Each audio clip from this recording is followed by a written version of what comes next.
우리가 계속해서 로마서 말씀으로 은혜를 받고 있습니다. 우리가 지난주 말씀을 통해서 바울의 고백에 충격을 받았어요. 나는 천국 못 가도 그리스도에게서 끊어질지라도 소원하는 것이 있는데 내 형제, 고륙, 친족이 다 하나님 앞에 나와서 구원받기를 원한다. 우리도 다 같은 마음입니다. 근데 이제 이스라엘 백성들이 더 힘들었던 거는 뭐냐? 오늘 여기 10장에서 이야기하고 있어요. 하나님께 구하는 바는 이스라엘을 위함이니 곧 그들로 구원을 받게 하려 함이라. 이러면서 그들의 심각한 문제를 지적합니다. 내가 증언하노니 그들이 하나님께 열심히 있으나 올바른 지식을 따르는 것이 아니니라. 뭐는 있다고요? 열심은 있는데 뭐가 없다고요? 올바른 지식이 없다는 거예요. 그러니까 이게 제일 큰 문제인 거예요. 사실은 열심히 있어서 막 뭐를 해. 그런데 제대로 알고 해야 되는데 제대로 모르고 하게 되어지니까 열심히 일을 하는 것 같은데 사실은 일을 망치고 있는 거예요. 그 문제를 수습하는 사람은 너무나도 힘들죠. 그렇죠? 열심히 하는 거예요. 열심히. 그러니까 그 열심보다 더 큰 열심이 있어야지 이게 수습이 되는 거예요. 그런데 그들이 바른 지식 갖지 못함으로 말미암아 결국 어떤 일을 벌였는가? 3절에 이야기합니다. 하나님의 의를 모르니까 어떻게 됐다고요? 자기 의를 세우더라는 거예요. 그리고는 힘써 하나님에 의해 복종하지 아니하였느냐. 자, 뭐를 세운다고요? 자기의, 자기 고집, 자기 주장, 자기 생각, 자기 편견이 자기를 망치는 거예요. 오늘 우리가 하나님 앞에 성령의 인도하심 속에 계속 변화되고 발전되고 성장하지 않으면 이스라엘 백성들과 같은 위기를 만나게 되어집니다. 하나님이 어제나 오늘이나 내일이나 동일하게 역사하시죠. 근데 보면은요, 어제하고 오늘이 다른 것이, 어제하고 오늘이 똑같을 수 없는 것이 세상이 발전하더라는 거예요. 그렇죠? 매일매일 발전하고 있잖아요, 세상이. 그러면 이제 우리가 그거 따라가려면 어떻게 돼야 돼요? 우리가 발전되지 않으면 안 돼요. 이것이 구원 역사에도 마찬가지인데 하나님께서 처음에는 구원의 비밀을 이스라엘 백성들에게 먼저 가르쳐 주셨어요. 근데 먼저 가르쳐 주실 때 다 가르쳐 주지 않은 것이, 다 가르쳐 주셔도 어차피 감당을 못해요. 그러니까 아주 부분적인 것만 가르쳐 주셨어요. 그리고는 이제 시대를 따라서 이 구원의 지식이 점점점 확장성을 가지고 더 정확하고 분명하게 전개가 되어져요. 이것을 이제 어려운 말로는 계시의 점진성 혹은 계시의 확장성 뭐 이렇게 이야기를 하거든요. 근데 그런 역사 속에서 이스라엘 백성들이 도태되어진 것이 오늘 본문에 나오는 거예요. 제대로 알지 못하고 뭐에 사로잡혔다? 자기 의에 사로잡혔다는 거예요. 그 말씀 무슨 얘기냐면 발전되지 못한 채 과거 생각만 하고 계속 과거를 되풀이하는 가운데 하나님은 발전함으로 말미암아 새로운 지식 속으로 점점점 성장해 나가기를 원하시는데 이스라엘 백성들은 과거에 매여서 과거에 주신 그 말씀 속에서 더 이상 성장하지 못한 채 거기에 매여 있으니까 그것이 뭐가 된 거예요? 자기 의, 자기 생각, 자기 고집이 되었던 거예요. 오늘 우리가 두렵고 떨리는 것이요, 특별히 우리 항동중앙교회 교인들이 하나님 앞에 두렵고 떨려야 할 부분인데요, 우리 교회가 막 하나님의 은혜로 성장하게 되었어요. 몇 년 동안에 놀라운 변화를 이루었어요. 제가 깨닫는 게 그거예요. 30명 교인일 때와 50명 교인일 때와 100명 교인일 때와 150명일 때와 200명일 때 차이가 있을까요, 없을까요? 당연히 있죠. 사람 숫자가 달라졌잖아요. 그러니까 쉽게 이야기하면 밥그릇 숫자가 달라지니까요, 식당에서 밥하는 방법이 달라져야지만 이게 효율적이 되는 거예요. 옛날에는 그냥 숫자 얼마 안 될 때는 전기밥솥에다 큰 밥솥에다가 그냥 한 솥 해가지고 먹으면 되는데 지금 그렇게 하면 안 되잖아요. 그냥 큰 밥솥에다가 막 3통 넣고 돌려도 안 돼요. 막 지금 바빠요. 설거지도 옛날 방식 막 고사하니까 힘들잖아요. 제가 오죽하면 교회 이제 주방 그 기구 세팅할 때에 그 전문가한테 물어본 거예요. 그 사장님 도대체 뭘 어떻게 하면 좋겠냐 그러니까 뭐 저주판지 고주판지 막 해가지고 이게 목사님 안경 닦는 거예요. 이게 사람 눈으로 보이기에는 표가 안 나지만 이게 진짜 깨끗하게 하니까 이걸 사용해 보세요 하고서는 설치를 해놨는데 눈으로 보면 안 보여요. 집어넣으면 딱 이게 고장난 것 같아. 그러니까 전부 다 걱정하는 거예요. 목사님 안 깨끗해지는 것 같아요. 그래서 결국에는 이제 그것 때문에 최모 집사님이 지금 요즘에 열받아서 설명하고 계시더라고요. 요즘 좀 이제 정착이 됐어요. 변해야 됩니다. 더더욱 충격적인 것은 신앙의 진리도 하나님께서 역사 속에서 변화시키시고 업그레이드 시키시고 발전시키신다는 거예요. 그 핵심적인 부분이 뭐였어요? 하나님의 의에 대한 거였어요. 우리가 아는 것처럼 모세 때는 하나님께서 모세에게 뭘 주셨지요? 율법을 주셨습니다. 그래서 모세가 기록하되 율법으로 말미암는 의를 행하는 사람은 그 의로 살리라 말씀하셨어요. 그런데 이제 우리에게는 믿음으로 말미암는 의로 이같이 말씀하십니다. 내 마음에 누가 하늘에 올라가겠느냐 하지 말라 하니 올라가겠느냐 하면 그리스도를 모셔내리려는 것이라. 혹은 누가 무저경으로 내려가겠느냐 하지 말라 하니 내려가겠다 하면 그리스도를 죽은 자 가운데서 모셔 올리려는 것이라. 그러면 무엇을 말하느냐? 말씀이 내게 가까워 내 입에 있으며 내 마음에 있다 하였으니 곧 우리가 전파하는 믿음의 말씀이라. 진리가 먼 데 있는 게 아닌데 깨달아야 된다는 거예요. 모세가 가까우냐 예수님이 가까우냐. 사도 바울 당시에는 아주 명확했어요. 예수님이 훨씬 더 가깝죠. 그렇죠? 예수님을 눈으로 본 자들이 바울 앞에 있단 말이에요. 당연히 예수님이 가까워야 되는데 예수님보다 모세를 더 가깝게 하는 사람들이 유대인 중에는 더 많은 거예요. 그래서 자꾸 예수님의 이야기를 하는 게 아니라 누구 얘기를 하는 거예요? 모세 이야기를 하니 모세는 무엇을 이야기했어요? 율법을 이야기했잖아요. 그래서 율법을 계속 반복적으로 이야기하는 거예요. 그런데 이제 율법에서 우리는 복음으로 변화돼야 돼요. 그런데 율법에 머무름으로 말미암아 그 율법이 하나님이 율법 주실 때 율법 정신은 사라진 채 율법주의로 떨어지게 되어지고 더더욱 그 율법이 자기 율법, 자기 편견, 자기 생각으로 가득 차게 되어지니 오히려 구원의 방해거리가 되더라는 거예요. 내가 만일 내 입으로 예수를 주로 시인하며 또 하나님께서 그를 죽은 자 가운데서 살리신 것을 내 마음에 믿으면 구원을 받으리라. 이제 믿음은 너무나도 명확하고 분명한 게 되었어요. 율법 따라서 생활하는 것이 믿음이 아니라 이제는 너무 간단하고 명료하고 단순해요. 누구를 믿으면 돼요? 예수님만 믿으면 돼요. 예수님을 믿는다는 게 뭐냐 보니까 예수를 누구로 시인하라고요? 주로 시인하라는 거예요. 하나님께서 그를 죽은 자 가운데서 살리신 것을 내 마음에 믿으면 구원받으리라. 예수가 우리 주요, 예수님을 하나님께서 죽은 자 가운데서 다시 살리신 것만 믿으면 구원받는다. 간단 명료해졌어요. 율법은 복잡합니다. 우리가 아는 것처럼 제사법, 시민법, 도덕법 다 지켜야 돼요. 제사법도 여러분 우리가 아는 것처럼 5대 제사도 있고요. 또 거기에 더해져서 여러 가지 제사들이 있습니다. 절기가 있습니다. 먹고 마시고 행동하는 모든 것에 제한적인 규칙들이 따라오고 있어요. 그래서 다 지킬 수가 없어요. 그런데 이제는 너무나도 감사한 것이 간단해졌어요. 누구만 믿으면 된다고요? 예수만 믿으면 돼요.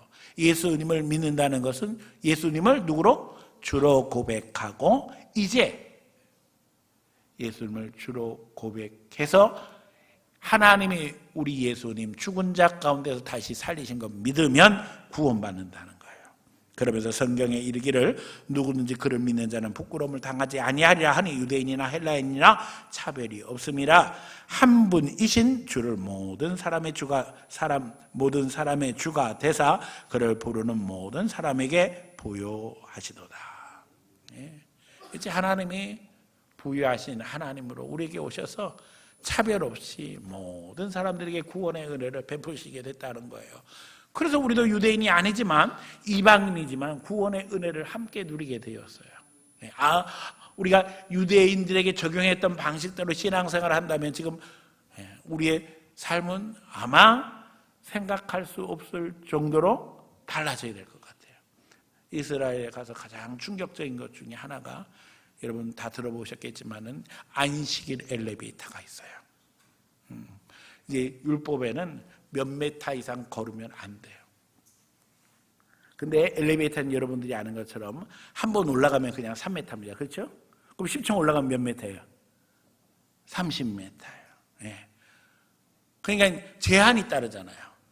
그러니까 이제 아무것도 안 하고 있어야 돼.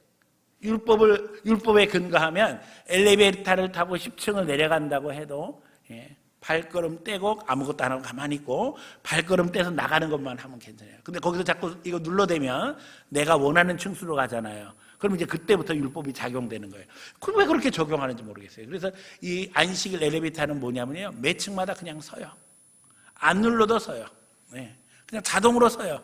그러면 1층에 내릴 사람 1층에 내리고 2층에 내릴 사람 2층에 내리고 3층에 내릴 사람 3층에 내리면 되는 거예요. 그러니까 나는 어디 몇 층에 갈 생각 의도를 할 필요가 없어요. 그냥 타고 내리면 되는 거예요. 그러면 몇 메타를 계산할 필요가 없는 거죠. 좀 논리적으로 앞뒤가 안 맞는 것 같기도 하고, 그렇게 똑똑하다는 이스라엘 사람들이 왜 이렇게 멍청한 행동을 할까 하는 생각이 들기도 해요. 그런데 그들은 그 생각을 위해서 얼마나 머리를 쥐어짰겠어요. 생각해보면 그렇잖아요. 엘리베이터를 타기는 타야 될 것 같고, 안식일인데 그렇죠? 타고 내려가야 가기는 가야 할 것 같고, 그러니까 머리를 쥐어짜서 만들어낸 이상한 율법 적용을 만들어 놓고 또 그렇게 엘리베이터를 사용하면서 자기들은 생각하는 거죠. 역시 우리는 똑똑해.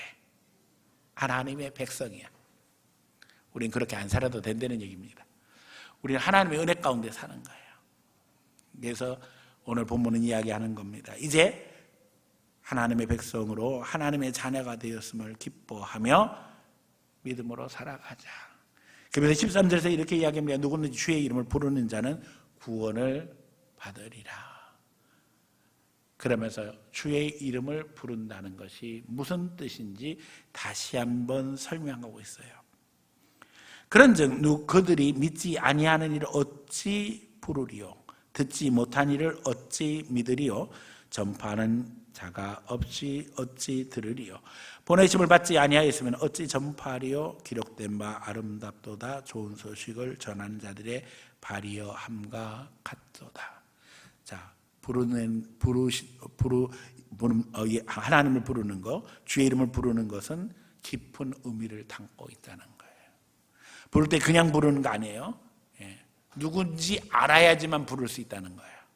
다시 말하면 주의 이름을 부르는 자는 구원받는다고 이야기할 때에 주가 누군지 알고 불러야 된다는 거예요. 그렇잖아요. 아무나 주인이라고 불러 쫓아가면 안 되죠. 그러니까 주인이 누군지 알고 불러야지 구원받는다는 거예요. 또 아울러서 그러면 주가 누군지 알고 주님을 불러야 되는데 주님이 누군지는 어떻게 알겠느냐? 가르쳐 줘야지 알 수 있잖아요. 그럼 가르쳐 주는 사람이 있어야 되는데 이 문제는 어떻게 할 것이냐? 그러면서 가르쳐 주는 자를 하나님이 보내신다는 거예요. 그래서 전하는 자의 발이 아름답도다 이야기하시면서 결국 하나님이 사명 주셔서 전도하게 하시고 전도함으로 하나님을 알게 하시고 하나님을 알게 하심으로 말미암아 예수님의 이름을 부르게 하시는 것이 하나님의 전도 계획인 것을 이야기하시는 거예요. 그러니까 우리가 흔히 얘기하는 주여 주여 부른다 해서 구원받는 것이 아니라 하나님이 누구신지 알아야 되는데 그 하나님이 누구신지 알기 위해서는 하나님이 사명을 주고 부르신 자들에게 들어서 배워야 된다는 거예요. 그래서 믿음은 어떻게 난다고요? 들음에서 난다는 거예요. 계속 하나님이 보내신 하나님의 종들에게 들음으로 말미암아 하나님이 누구신지 정확히 알고 신앙생활을 해야 한다는 것입니다. 그런데 문제는 복음을 전할 때에 사람들이 다 믿는 것은 아니라는 거예요. 이처럼 하나님께서 택한 자들을 통해서 복음을 전하게 하시고 그것을 통해서 하나님을 부르는 자들을 구원하시도록 구원 계획 속에서, 전도 계획 속에서 사역하고 계시는데 전도하는 게 쉬운 일이 아니라는 거예요. 그러면서 이사야를 통해서 하신 말씀을 말씀하시는 거예요. 그 소리가 온 땅에 펴졌고 그 말씀이 땅끝까지 이르렀다 하였느니라. 그러나 내가 말하노니 이스라엘이 알지 못하였느냐. 모세가 먼저 하되 내가 백성 아닌 자로 너희를 시기하게 하며 미련한 백성으로서 너희를 노력게 하리라. 이사야가 복음 증거할 때 복음 증거하는데 복음 증거하는 대로 돼요? 안 돼요? 안 된다는 거예요. 하나님은 이사야에게 미리 말씀하셨어요. 우리가 지금 수요일날 저녁이 아니라 새벽에 이사야서 말씀으로 은혜를 계속 나누고 있습니다. 그렇죠? 예, 구루터기의 이야기와 함께 계속되는 이야기 속에 나오죠. 너가 가서 전해도 다 듣지 않을 것이다. 예. 그래서 구루터기를 보고 선포하라는 메시지를 이사야에게 주셔요. 가서 전해도 듣지 않는 자들이 있음으로 말미암아 그럼 어떤 일이 벌어졌는가? 바로 이제 거기서 이야기하는 거예요. 백성 아닌 자로서 너희를 어떻게 하게 한다고요? 19절 시기하게 하며 미련한 백성으로 너희를 노엽게 한다. 자, 여기서 너희는 누구예요? 이스라엘 백성들이에요. 그럼 이스라엘 백성들을 시기나고 노엽게 하는 자는 누굴까요? 이방인이에요. 다시 말하면 하나님이 보내신 하나님의 종들이 말씀을 선포하고 전도할 때 그 말씀을 듣고 반응하는 사람들이 이야기하는 거예요. 그래서 그들이 어떻게 한다고요? 이스라엘로 시기나게 만든다는 거예요. 이스라엘 백성으로 화나게 만들다는 거예요. 무슨 얘기예요? 하나님의 말씀을 받아들인 이방인들은 당연히 하나님께서 어떻게 인도하실까요? 복된 삶으로 인도하시죠. 그들의 삶이 변화되는 거예요. 하나님의 축복이 임하게 되어지는 거예요. 이스라엘 백성들은 자기들의 전유문 줄 알았거든요. 자기들만 복받고 자기들만 하나님의 은혜를 누리고 살아가는 줄 알았는데 이방인에게 복음이 전파되니까 어떤 일이 벌어져요? 이방인도 복을 받는 거예요. 그래서 이스라엘이 화가 나는 거예요. 시기가 나는 거예요. 우리가 더 복받아야 되는데 왜 쟤네들이 우리 복을 다 뺏어가지? 화가 나는 거예요. 네? 그래서 주님 말씀하시죠. 이사야는 매우 담대하게 내가 나를 찾지 아니한 자들에게 찾은 바 되고 내가 묻지 아니한 자들에게 나타나겠노라. 이스라엘 백성들이 하나님의 말씀을 거역할 때 이미 이사야에게 말씀해 주셨어요. 나를 찾지 않는 백성들에게 내가 가서 찾아가서 말씀 전할 거다. 내게 구하지 않는 자들에게 나는 응답할 것이다. 왜요? 이스라엘 백성들이 하나님 말씀 안 들으니까. 그들이 발전되지 아니하고 과거에 매여가지고 자기 의를 만들어서 자기 신앙만 최고라고 주장하고 다른 사람들에게 억압하고 언어로 폭력하고 이러니까는 하나님이 이제는 너희들은 끝났다. 더 이상 너희에게는 말하지 않는다. 이제 촛대는 옮겨가는 거예요. 누구에게로? 이방인에게로. 이스라엘에 대하여 이르되 순종하지 아니하고 거슬려 말하는 백성에게 내가 종일 내 손을 벌렸노라 하였노니라. 우리가 잘 알아야 될 것이 내가 내 손을 벌렸노라 하시는 하나님의 표현이 심판과 연결되어 있다는 거예요. 하나님이 손을 벌려서 축복하시는 것이 아니라 뭘 하신다고요? 심판하신다는 거예요. 지금 바울은 심각한 영적 상황, 현실을 이야기하고 있어요. 유대인들은 거역하고 오히려 이방인들이 하나님 앞에 축복의 은혜를 누리더라는 거예요. 이런 일들이 작게는 교회 발전 속에 나타납니다. 교회가 성장하게 되면 교회 안에는 마귀가 역사하게 되어져서 팔을 나누게 만들어요. 어떻게 나눠지는 줄 아세요? 오래된 교인들과 새로운 교인들이 팔을 만들어요. 이게 참 충격적이고 우습고 기가 막힌 일인데 거의 예외 없이 이런 일이 벌어져요. 그러면 이제 목사님은 어느 편에 쓸까? 목사는 어느 편에 서는 게 아니라요, 목사의 마음은 전 세계 모든 목사들이 다 똑같은 것이 목회를 해보니까 알겠는 거예요. 부모, 자식 키운 부모들도 다 똑같을 것 같아요. 자, 큰아들보다 막내 아들에게 정이 가는 이유가 따로 있어요. 왜 그런 줄 아세요? 큰아들은 많이 컸기 때문에. 막내는 아직까지도 내 손이 필요하니까. 교회도 마찬가지예요. 오래된 교인들은 지금까지 잘했어요. 그러니까 믿는 거예요. 그런데 새로운 교인들을 보면 아무래도 새로운 교회에 와서 적응하는데 쉽지 않잖아요. 그러니까 목사 마음은 어때요? 도와주고 싶은 거예요. 그래서 마음이 솔직히 어디로 가요? 새가족한테 가는 거예요. 이제 또 우리 오랫동안 신앙생활은 장로님, 권사님 다 시험 들게 생겼네요. 시험 들지 마세요. 이게 하나님이 만들어 놓은 방법이에요. 그런데 이걸 깨닫지 못하는 사람이 시험 드는 거예요. 삐치는 거예요. 아니, 목사님 마음 편해서 새 교인 생겼다고 전부 다 그 사람들만 챙기고 우리는 그냥 개떡 보듯 해. 이러면서 이제 마음이 상하게 되어지고, 마음이 상하면 어떤 일이 벌어지는 아세요? 모든 게 다 불편해요. 목사가 설교를 해도 하나가 은혜 안 돼요. 옛날에는 은혜가 됐는데 은혜가 안 돼요. 왜 그런 줄 아세요? 나를 사랑하지 않는 것 같으니까. 사랑하는 것 같을 때는요, 개떡같이 말해도 찰떡같이 알아들어요. 그런데 사랑에 대한 확신이 없어지면 어떤 일이 벌어진다고요? 찰떡같이 말해도 개떡같이 들리게 되어 있어요. 이런 일이 교회 안에 벌어져서 이제 막 다툼이 일어나는 거죠. 똑같아요. 그래서 사도 바울이 로마 교인들을 향해서 안타깝게 이야기하고 있는데, 실은 이 로마서를 써서 보낼 때에 이 로마서를 읽는 사람들이 누구였을까 생각해 보면 이들 안에는 유대인도 있고 로마 사람도 있는 거예요. 똑같은 거예요. 교회 안에 갈등이 있는 거죠. 자, 유대인들은 바울이 누구 편 들어주기를 원할까요? 자기 편. 로마인들은 자기 편. 누구나 다 똑같아요. 자기 편 들어주기를. 그러니까 바울은 안타깝게 이야기하는 거예요. 나는 유대인이기 때문에 내 고륙, 친척, 형제들이 구원받기를 원한다. 어느 정도까지? 내가 천국 못 가고 지옥 가도 좋을 정도로다. 내가 너무너무 그들을 사랑해요. 그런데 지금 현실은 유대인들은 복음을 받지 않고 있으니 내 마음이니 이방인들에게 더욱 간절하니 깨닫고 이해하고 잘 따라와라 하는 이야기예요. 오늘 우리 교회가 많은 복을 받아서 새로운 성도들이 많이 생겼습니다. 그럼 이제 고만놔도 될 것이냐? 목사의 마음은 그럴까요? 우리 교회가 많이 성장해서 목사가 월급을 많이 받기 위해서 그런 게 아니에요. 아마 제가 사업을 해서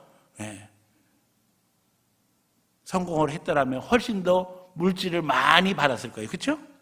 저는 그런 생각해요. 어차피 목사를 하면서 돈 많이 받기 위해서 목회하는 건 아니잖아요. 제가 보기에 우리 교회가 2배 돼도 제 사례비는 별로 늘어날 것 같지 않아요. 왜냐면 지금 2배 됐는데도 불구하고 별로 안 늘어나더라고요. 앞으로도 그럴 것 같아요. 비슷할 것 같아요. 근데 교회가 부흥하고 성장해야 하는 이유는요, 다른 게 아닙니다. 구원받는 백성이 많아지므로 하나님의 역사를 이루어야 된다는 거예요. 마귀 세력으로부터 시작해서 한 영혼 한 영혼 끌어내서 하나님의 자녀로 세울 때 먼저는 그 영혼이 행복해질 뿐만 아니라 그 가정이 행복해지죠. 하나님 나라가 힘을 얻어서 우리가 강력한 믿음의 역사를 이루게 되는 거예요. 바울의 마음이 간절한 거예요. 그래서 이 약한 마귀 역사가 큰데 한 영혼이라도 살려내서 믿음의 역사 이루어야 되는데 다른 누가 아니라 오래 믿었다고 하는 유대인들이 방해거리가 되고 있으니 기가 막힌 거죠. 오늘 우리 모두가 다 한 마음이 되어서 주님의 마음을 깨닫고 주님의 마음으로 살아가기 원합니다. 하나님 아버지가 우리를 바라보시는 그 간절함으로 한 영혼 한 영혼을 대하고 그들을 그리스도의 사랑으로 대함으로 우리 교회가 옛날 교인, 새교인 그렇게 나눠지는 것도 아니고, 유대인, 로마 사람 나눠지는 것도 아니고, 우리가 다 주 안에서 하나예요. 그렇죠? 예, 둘이 아니라 하나입니다. 예, 주 안에서 하나 되어 서로 사랑하는 가운데 영혼 구원의 열정을 가지고 우리는 선포해야 돼요. 주님 보내신 자이니까 우리가 분명히 알고 분명히 전해야 됩니다. 아까 말씀드렸어요. 열정만 있고 바른 지식 없으면 어떤 일을 벌인다고요? 문제를 만드는 거예요. 문제를. 제대로 알고 제대로 실천하는 가운데 구원의 역사를 이루고 그 가운데 하나님 앞에 감격하는 귀한 성도들 다 되어지기를 예수님 이름으로 간절히 축원합니다.